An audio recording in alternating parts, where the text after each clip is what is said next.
When it comes to the works of William Shakespeare, I have nothing but the utmost reverence and respect for his plays and his work. I've just always been frustrated with how those plays have been treated when it comes to adapting them to the silver screen, as many filmmakers tend to make a lot of the same mistakes.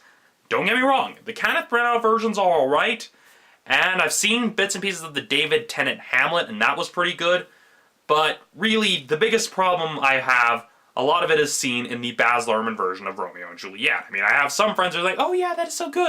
And I just want to freaking smack them upside the head because of their freaking idiots. Yeah, before I go on any huge, large tangent, let's just start this episode of Romney's Reviews.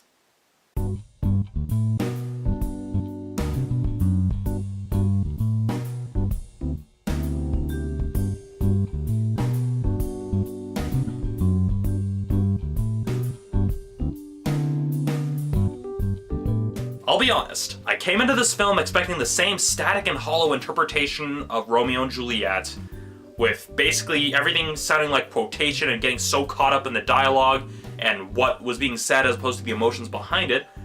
But the first thing I noticed immediately is that this film risked, nay, dared, to alter the dialogue of the story. And guess what? It didn't explode. It actually worked. It can be done. While we still have the classic lines and speech patterns with a setting that actually matches how they actually speak, we also have what essentially is ad-libbing and banter between the characters. It gives us a real insight into their personality, even though you can tell that it's not actually part of what was in the original, well, script of the play. And again, it's not like they just completely translated everything to modern English. No, it still sounds Shakespearean, but they found a way to tweak the dialogue to make it so that you can actually understand what they're saying and follow what's actually going on if you have never read Shakespeare's play and weren't familiar with some of the words. And well, out of most of his plays, at least with Romeo and Juliet, it's at least one of Shakespeare's plays that has the least amount of unique words that you can actually understand and follow along without having to hold a frickin' glossary in your other hand. On top of that, it did away with a lot of the soliloquies and exposition that, while good for the stage, is ultimately unnecessary for film, because film, you can show instead of just telling. And that was another major plus for it, is that it did away with stuff that, while good for the stage, wouldn't translate to film, and actually kept things flowing smoothly. I mean, you still get some of the soliloquies, but it actually presents them in a way that they would actually occur in both film and in real life. I mean, some of the soliloquies from Juliet, you have her kind of talking to herself at the famous balcony scene, but some of the other stuff you have it with either unsaid or her writing in her journal. And so they actually found a way to make it work for the medium. When it comes to the acting of the film, it's a bit of a mixed bag, but a few key players do stand out. In the case of our main leads, being Douglas Booth and Haley Steinfeld, they do a pretty good job of actually getting to the heart of the emotion of the story. Because, I mean, another problem is that a lot of actors that get in these Shakespeare adaptations, they get so caught up in what's being said, they get so caught up in making sure they're doing it word for word that they don't really tend to focus so much on the actual emotions of the scene. And that was something that was actually really good. I mean, the way they actually delivered the lines, they felt more like reactions and responses to what was going on as opposed to quotation. You actually could buy that they were teenagers who felt that they were really and absolutely in love. You could empathize, you could see that, you actually felt that in their performances. When it comes to the supporting cast, it's also a bit but one of the supporting actors that really stood out was Paul Giamatti as Friar Lawrence.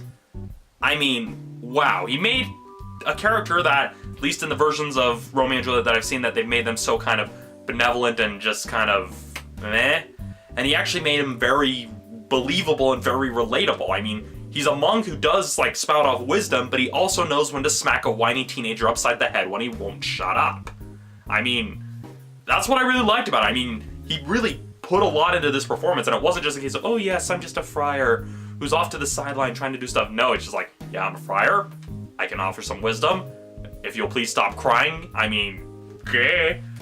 Again, you literally see Friar Lawrence smack Romeo upside the head, something that really anybody who's actually read the play and actually looked at what Romeo is saying would want to do, because, well, Romeo's a whiny little git. He's a whiny little teenager. I mean, who wouldn't want to smack him upside the head after a while? From a technical standpoint, it's alright, but I did have a few problems with how the film was shot. I mean, I could see what they were going for, trying to kind of imitate the style of Renaissance paintings, but really the cinematography and pacing of it felt more akin to a TV miniseries than it did a feature-length film, which makes sense because the person adapting the screenplay was a writer on Downton Abbey. And so it really shows just in how it's paced and how everything is shot. It feels more like a miniseries that you would probably see playing either best case scenario on PBS, worst case scenario on the CW. And, well, the effects also were kind of because you can tell they had to do compositing in a few places. And the compositing, well, it kind of looks like how shows like Once Upon a Time might look like if they had more time and a larger budget. Other than that, the film surpassed my expectations when it comes to how to adapt a Shakespeare play for the silver screen. Yes, the visual effects needed some work, and the cinematography also needed a little bit of work, and some of the other actors were kind of meh, but this film was definitely on the right track when it comes to doing a Shakespeare adaptation properly. It respected the source material, but also brought some unique and new ideas to the table. All of that said, I give this version of Romeo and Juliet a 4 out of 5. So that's it for this episode of Ronnie's Reviews, and I did have kind of a tangent planned about my beef with Shakespeare because there's some personal stuff attached to it, but really, I still got a lot of work to do. I mean, I'm still working on Monster Clash, and really, school's also still kind of kicking my ass, so yeah. As for what I'm looking at next week, there's a lot of films coming out that I want to look at. So yeah, I'll have to take time to really decide. So yeah, I'll see you next time.